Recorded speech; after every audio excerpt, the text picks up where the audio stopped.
What's going on, everybody? It is I, the random dude, Josh, and yes, the EDH Brothers are back. Now, there have been a lot of changes that have happened over the last little bit. So I wanted to just come on here and just kind of give you guys an update on what's going on with the EDH Brothers and some of the changes that have happened. So to start off, Sergeant Perez and I have decided to go separate ways. And so I'm not going to get into any of the details because it's not important. I do wish Sergeant Perez the best in everything he's doing. But that being said, I am obviously still here. But that did bring up a question like, how does the EDH Brothers continue if it's just one? But is it? Because I got to thinking about it and I'm like, there's others whom I would consider to be my brother from another mother, if you want to call it. And so I was thinking, and then it hit me. So I want to introduce you all to my other brother, who is also a fantastic friend of mine, a fellow podcast host. And in fact, you probably know who he is. I mean, if you've watched us on the Definitive Crusade with Undercover Capes, you already know who it is. But if you don't, I mean, you may recognize him, especially in the world of Commander. But let me introduce you to my brother, my good friend, Knight. What is up, buddy? Oh, my friend. How's it going? How's it going? How you doing? How you doing? I am doing well. How about yourself? I'm all right. I'm glad I'm here. Josh and I just started messaging the other day, and he was like, "Hey, look, this is a situation. I was thinking of you. I think you would be great for this." And of course, me having been a little bit away from the Magic, making content for a second, was overjoyed and just thrilled to jump on and help Josh out with the EDH Brothers. For those who've been watching the Definitive Crusade, you know that we've had a podcast in the past. Kind of stepped away from that one, and so I'm very happy to be back here working with Josh. Josh is an excellent co-host, and I'm so happy to be here. You said, "But is it?" earlier, and I was like, is it fun? Great, I love it. So we're all yeah. See what I did there? Yeah, is it? For those who don't know, there's a red and blue combination, named after the Ravnican Guild, the Is It Guild. But yeah, it's so magic puns. That's it's a thing. It's a thing. Now, for those who obviously don't know who you are, tell them about yourself. Well, first and foremost, I am Knight. That's my preferred handle, as you can see, skedaddled there. Right there. You can find me on other places of the internet, such as TikTok, YouTube, and Twitch. I go by the Late Night channel because most of the time when I'm releasing my content, it is late at night. And it's puns, everybody. Puns. We're all about them here. It works. Yeah. So you can find me over at the Late Night channel. That is Night with a K. My YouTube is being set up at the moment to where it's moving away from just being my stream VODs into actually being put to where all my D&D content creation videos are going to be uploaded, along with any of my Magic the Gathering videos that I'm going to be making. Hopefully in the future will be uploaded there as well. My Twitch, I stream different all kinds of different games. My favorite one is Valheim, which for those who don't know is just Viking Minecraft. Elden Ring is going to be coming out soon with the Shadows Over the Erdtree DLC. Super awesome. Just all kinds of different things. And on my TikTok, the Late Night channel, you can find me making my D&D content, which is all my original characters, all kind of interacting. There's a lot of skits going on at the moment because I haven't had too much time to make my story content. But I do tell stories. It's awesome content. I follow it myself and have been for a while, actually. Mm-hmm. We like to have fun over there, and by we I mean I, because it's just me and myself. I'm just talking to myself for hours. That's it. I was going to say, just like real life. to decide what characters you're going to be running that night? That would be funny, but no, I actually, whenever I come across a video that I want to use an audio for or have a specific plan for, I always try to decide, okay, what character would be best fitting in this role? What character would be best fitting in this role? Because each character is a small representation of myself. Each character represents a different aspect that I've wanted to work on, wanted to improve, or wanted to cope with. I'll go ahead and lay my heart bare here for a second. Um, Yorick, which is my barbarian, he's a Dragonborn barbarian. I made him because at the time I was having a lot of anger issues. And so I helped create York as a way for myself to cope with that, be able to manage that. And so far it's worked. And then every other character has a small aspect, such as that. Yeah. It's actually quite creative. I like to think so. And I actually plan on making another video talking about it sometime in the future because I have a lot new followers than when I originally posted a video explaining this. I think I was at just past 10K over on on TikTok when I first started making a video explaining that. Now I'm just under 56. There's a lot. Only 56,000. Only 56,000. Now, if only I could get 56K on my Twitch and my YouTube, then we'll be talking. Right. That'd be right. awesome. That'd be well, insane. so let me ask you this. How about your Magic career? My Magic career. Okay, so I started out much later than most of the people that are content creation. Josh has been playing for several years. I mean, just look at the gray in his beard. He's yeah, you know, that has been because of some of the games against you, friend. You're not wrong. You're not wrong. Those Megatron games. Whew. Oh, dude, Megatron is so much fun to play.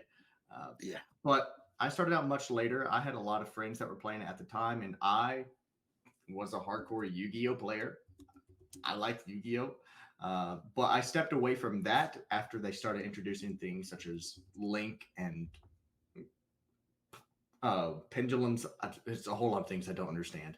I'm an old school Yu-Gi-Oh guy. Let me just cast a monster and swing it. That's all I want. So very gruel. Very gruel. Very gruel. And so when I transitioned over to Magic, that kind of mindset also followed. And so now I'm the stereotypical gruel player. I love creatures. I love big creatures. And you can see that because I was actually a special guest over on the Command Zone, which is kind of my own claim to fame. That's the word, claim to fame. Attack with the Fans. That is the second fan episode that I did. Me and Millie were invited and flown out to film with them. And the Command Zone is an amazing group of people. Josh and Jimmy are a blast.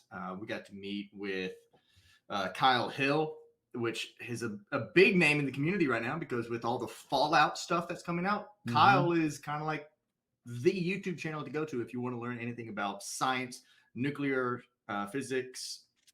He's just an incredibly intelligent man. And he's a hoot, wonderful to play with. We got to meet people such as Mel Lee and Ashlyn Rose. Overall, it was an amazing experience to go out there. So definitely, if you don't follow the Command Zone, first off, you're living under a rock. What are you doing? Right. Secondly, and that game was just gnarly to watch anyway. It's fun. It was a fun game to play. But I played Rurik Thar, which is one of my favorite cards ever. And Rurik Thar is a 6-mana creature that punishes people for playing non-creature spells. He deals 6 damage to each player who casts a non-creature spell. And it's not just once a turn, which is a lot of staples that you see now on a lot of Magic cards, is that in order to prevent them from being combo pieces or from being broken, they put that little stipend on the end saying only once per turn. Rurik Thar lacks that. So whenever you're playing against a Storm player, and they're like, all right, I can storm off this turn, Rurik Thar says, no, you don't. And it's really nasty because I have grafted exoskeleton in that deck, which gives Rurik Thar infect. And so you just cast 2 non-creature spells and you're automatically dead because it's Rurik Thar dealing the damage. And if it's infect damage, it turns into poison counters. And once you get 10 poison counters, you automatically lose again. It's a nasty little combo, but it's a fun game to play. But ever since then, I've been wanting to make Magic the Gathering content. I even started a bit of a channel called the KDMSG, Knights Declassified Magic Survival Guide, over on my TikTok. You can find the playlist over there where I discuss basic rulings on how cards work and, well, card rulings, such as what lands are, how do you actually start playing the game, the basic rules of the game, the different phases of the game. Yeah. Um, Especially with a lot of the new cards like Obeka. oh my God, Obeka. Breaking the upkeep. Mm-hmm. So Obeka has two printings, which is Obeka Brute Chronologist, which she says you can tap her to end the turn only if it's your turn, if I remember correctly. Yeah, so Uh, tap target player whose turn it is may end the turn, ah, and then you exile all spells and abilities from the stack. which is really cute because if somebody once again is storming off, but they're targeting a player, let's say somebody is an Izzet Storm player and they have a lot of damage spells on the stack, or even an Urabrask deck. The new Urabrask, the one wherever you cast an instant or sorcery spell, you add 1 red to your mana pool and deal damage to a player. If somebody is getting targeted by Urabrask, you can be like, you want to end the turn? And end the stack there. It's a cute little politicking tool. Yeah, or if they played a spell that's going to cause them to lose exiled creatures at the beginning of the end step, you'd be like, hey, make you a deal. Make you a deal. If I activate this, swing at me. And you can keep your creatures. Just don't turn them my way. Exactly. But the new one. I've already built a deck on Arena to kind of play test it, and it's gross. It's gross. Obeka Splitter of Seconds, Menace or Menace. Whenever Obeka Splitter of Seconds deals combat damage to a player, you get that many additional upkeep steps after this phase. And she is 1 generic and Grixis, which is 1 blue, 1 black, 1 red for a 2/5. It's broken.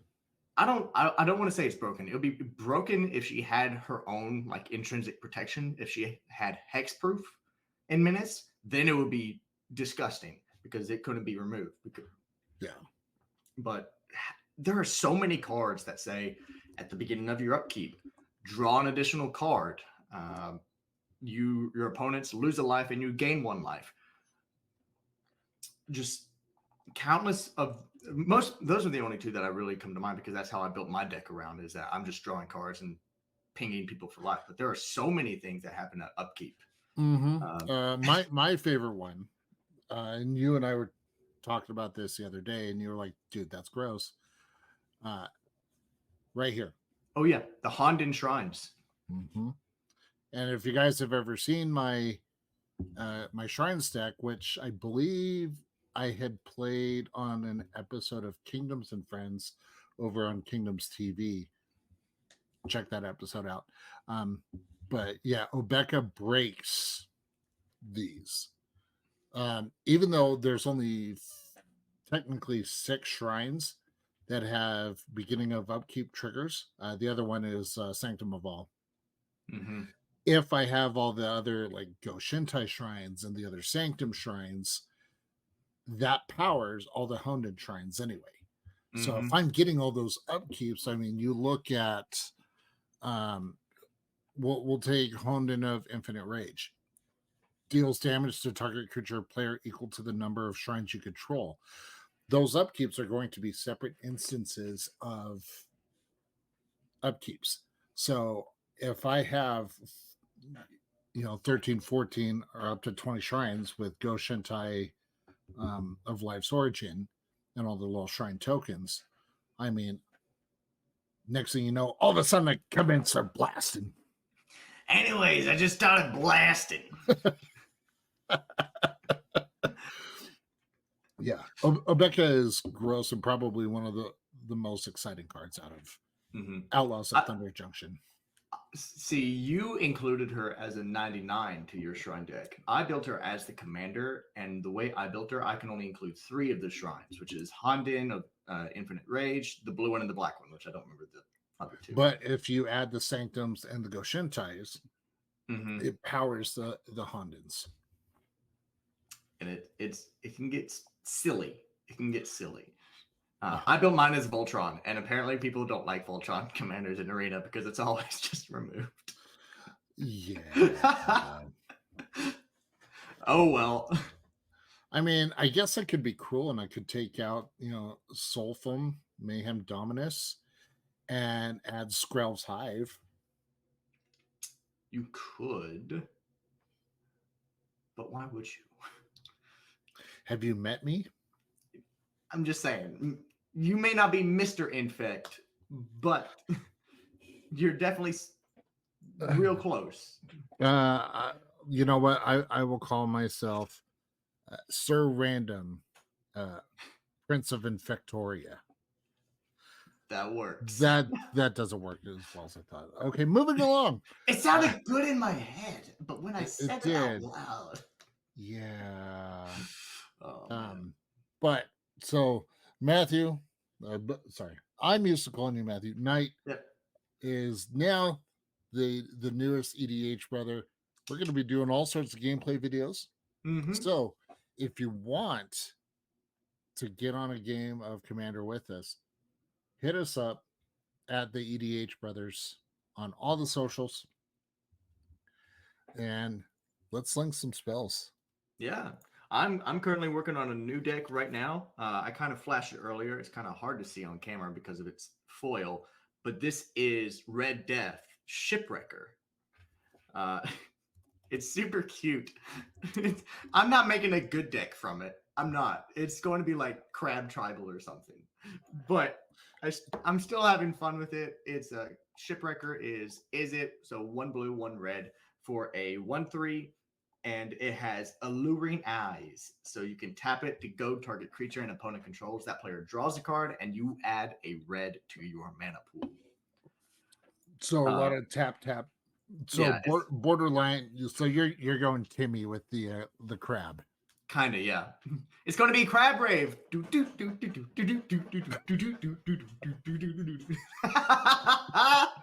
That's the plan. You know, it's going to be a Crab Rave. I love it. Love it. So if you want to sing spells with the Crab Rave, hit us up on social media at the EDH Brothers. I think I got it. yeah, you did. Just reaffirming my decision here, and I couldn't be happier. So, and in addition to gameplay videos, I mean, we always randomly just start talking about different cards. It's just that's evidence in this video alone. Yeah, I was like, oh, this will be a short one, and here we are, 20 minutes in, and we've talked about at least, let's see, 5, 8 cards now, something like that. Yeah. You want to do another one? Come on. I mean, okay, so I threw one out there. You throw in. What is one of your pet cards, Jeff? One of my what is one of your favorite pet cards? One of my favorite pet cards, Tainted Strike. That honestly checks. That checks. Okay, but there's a reason why. Now, again, if you don't know what Tainted Strike does, I will happily share this with you. For just 1 black, target creature gets +1/+L and gains Infect till end of turn. Pretty self-explanatory. Welcome to perfection. Yes. Children. Now, the best part of this, and the reason why I love that card, is there's a wonderful card called Crypt Rats. Mm-hmm. Now, Crypt Rats, and I'm going with the version from Visions because I love the artwork on It's this good one. art. It's good artwork. So Crypt Rats for 2 and a black, you get a 1/1 summon rat. Granted, it's been errated to just rat. Yep. But you can Creature. pay X, and Crypt Rats deals X damage to each creature and each player. Spent only black mana in this way. So my favorite combo is you have to have Tainted Strike in hand, Crypt Rats on the battlefield, and 11 untapped swamps or 11 black mana. Use 10. Activate Crypt Rats. With that on the stack, cast Tainted Strike, giving Crypt Rats Infect. Because Crypt Rats is the one dealing the damage, it will kill everyone, yourself included, on the table, ending the game in a draw. Yep. It's you just vomit everywhere, and no one has a good time. Yep. You win, but you also lose because you vomited on yourself.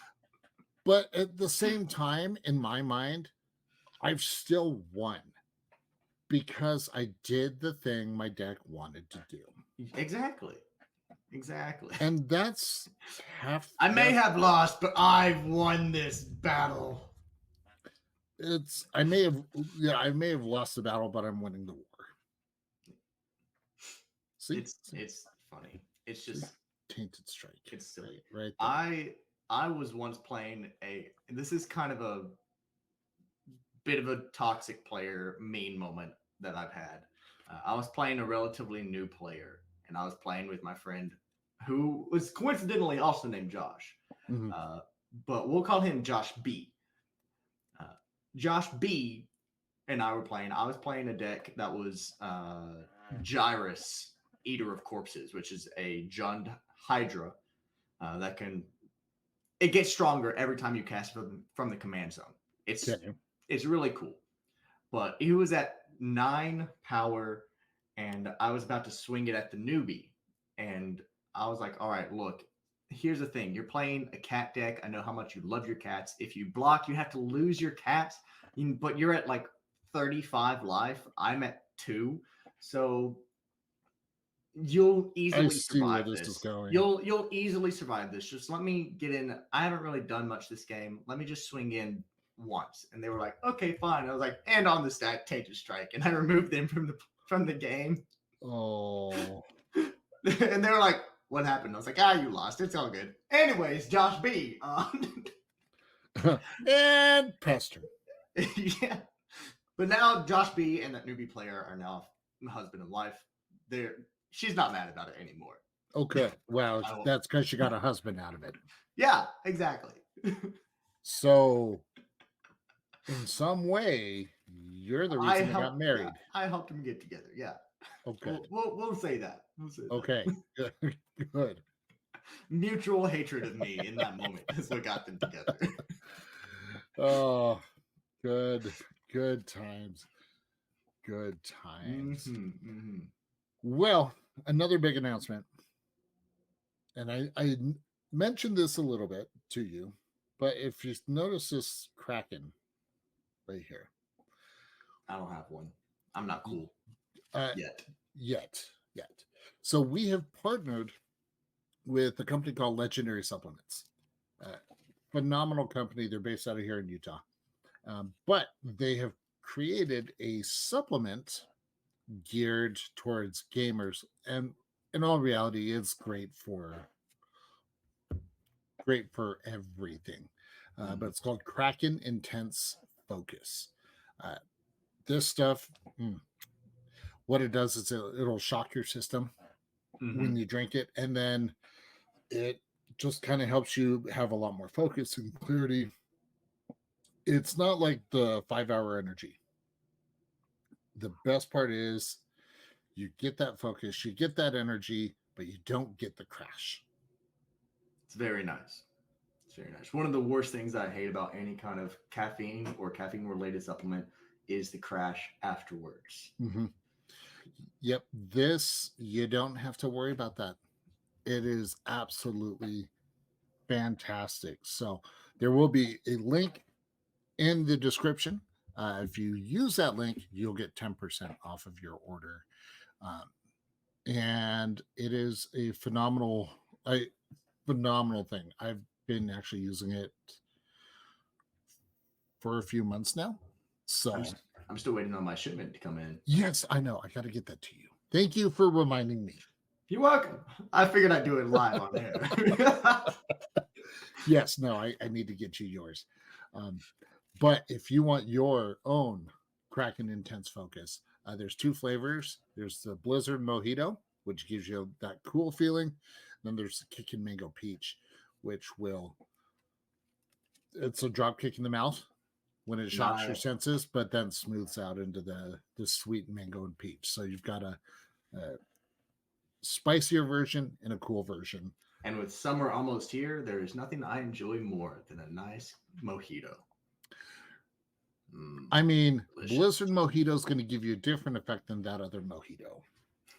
True, but I'm still saying it's. I mean, you're not wrong. You're not wrong. But if you're interested, click that link in the description. And as well, make sure to follow all of our socials. You know, the EDH Brothers, Mm-hmm. the Late Night channel. The Late Night channel over on TikTok, Twitch, and YouTube. So definitely do that. And then again, if you want to hit us up to play, just let us know. We're having a lot of gameplay content coming up here in the next little bit. And then the best part is, I mean, I'm going to be at the Magic Summit. Hopefully we can get the other EDH brother out there. Every time I'm like, I'm going this year. I'm headed out there. And then something happens. Life.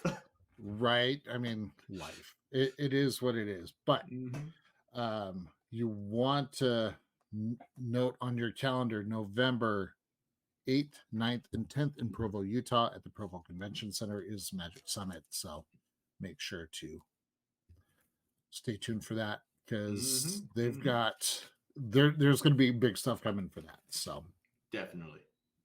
But on that note, Knight, glad to have you as part of the EDH Brothers. And I am honored to be here, Josh. And hopefully I don't get steamrolled by Megatron again. But I mean, I do have some new decks that you haven't seen yet. And I have another steamroller deck that you haven't seen yet. Oh god. This is Ultra Magnus, another Transformer deck. But it's a steamroller. Technically, he's a truck, but yeah, you know. But that's going to be it. Again, thanks so much, guys, for tuning in. And we got to come up with a new tagline to finish this out. Well, anyway, that's our instep. Passing to you. I like it.